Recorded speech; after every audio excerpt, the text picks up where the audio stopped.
We're here in Paradise Valley, Arizona, with Vernon Parker, who is running for Congress here, and you've just gotten through with a big fundraiser with Sheriff Joe Arpaia. What's your sense of the campaign at this point?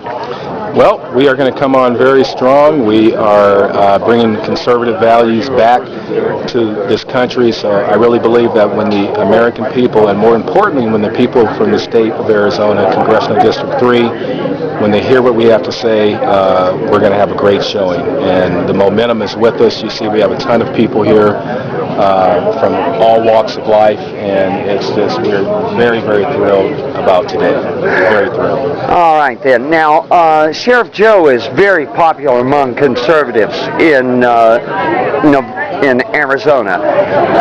How's that? How do you and Sheriff Joe get along? There you go. Well, look, Sheriff Joe, I am the only person in this race that Sheriff Joe has endorsed, and that means a lot because there are 8 or 9 people in the race so far. So the sheriff has endorsed someone with conservative principles, conservative values, who's going to be strong and all the things that he believes in. And so he's just not lending me his name. He's showing up at every event that I have. He's donated to my campaign, and that should tell you his level of enthusiasm about our campaign. And we talked yesterday about your start in politics, and you worked with a guy named Lee Atwater back in the day. Oh yeah, Lee was phenomenal. I remember when he said, first time I met him, he goes, "Hey, you got a job?" with that South Carolina accent. I said, "No, not yet." Lee, "Well, come on over here. Let me introduce you to some folks." And I said, "All right, Lee." And so he gave me my first job in politics, my first paying job in politics. But I learned a lot from him as far as his tactical skills, and he would make anyone today look like a rookie. The guy is just phenomenal. He was just an incredible political mind. Okay, so what you're saying is basically you're a trained political assassin. Yes, I'm an assassin in a war against all the against healthcare, government-sponsored healthcare. I like to just call myself a political SEAL or a political ranger because we are engaged in a war, and it's a very serious war. And the war is to get this country back. And how do we get this country back? We bring it back to conservative principles, limited government. Those are not cliches. That is the real thing. We have to save future generations because they will be paying for what this Congress has done and what this administration has done, and we're going to take it back one person at a time.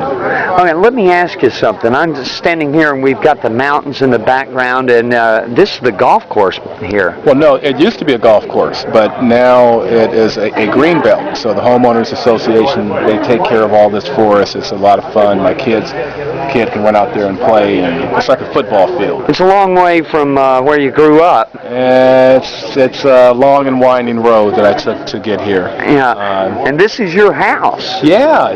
This is, it's like a little double wide, as we say in the South. Yeah, it's a double wide. Yeah, it's. I mean, as we were coming in here, our mutual friend, Barbara Espinosa said that this is the Beverly Hills. Well, Paradise Valley is the Beverly Hills of Arizona, but the beauty of it too is that there's some affordable housing for those of us who've come from. This is affordable housing, right? Yes, this is affordable housing. Because I tell you, I grew up in an apartment building that probably was about 500 square feet.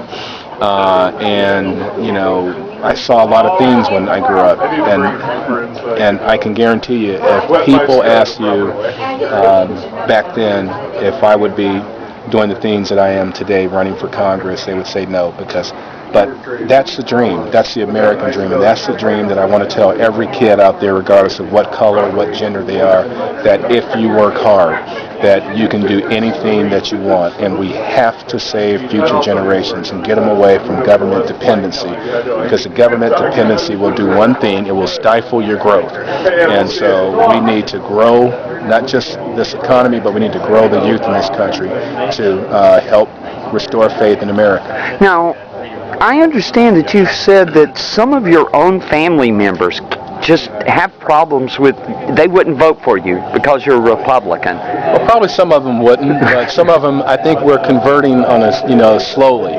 But we have to, get back to this basic principles of this country that it's not about color. But unfortunately, the Democratic Party, they've done a stellar job in convincing Latinos and African Americans and other populations that they have to go lock, stock with the Democratic Party. That has to stop. And by electing a diverse crowd from the Republican Party into Congress, that'll go a long way. And it's not, it's qualified people. When you look at my race, I, guarantee you will not find anyone more qualified than I am to run for this seat. All right. Well, thank you very much for having us over. Let me give you my Heisman pose. Okay, wait a minute. The Heisman pose. No. Okay, thanks. We'll talk to you later.